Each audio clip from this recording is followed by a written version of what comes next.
আজ বানাবো মুড়ি ঘন্ট। তার জন্য মুগের ডাল আমি কড়াতে হালকা আঁচে একটু নেড়েচেড়ে ভেজে তুলে রেখেছি।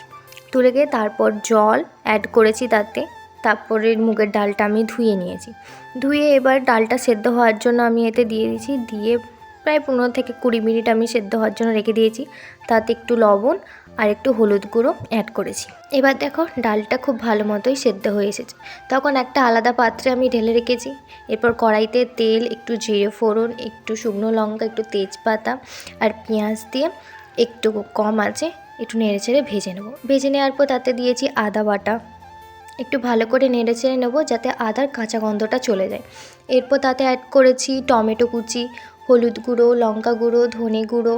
এবার মশলাটা অল্প আঁচে একটু কষিয়ে নেব। কষিয়ে নেওয়ার পর আলাদা করে আমি মাছের মাথাটা আগে থেকে ভেজে রেখেছিলাম, সেটা আমি দিয়ে দিলাম। দিয়ে একটু ভালো করে নেড়েচেড়ে এবার সেদ্ধ করে রাখা ডালটা আমি এতে দিয়ে দিলাম। শেষে সেদ্ধ আলু অ্যাড করে দিয়ে একটু নেড়েচেড়ে নিলেই রেডি আমাদের মুড়ি ঘন্ট।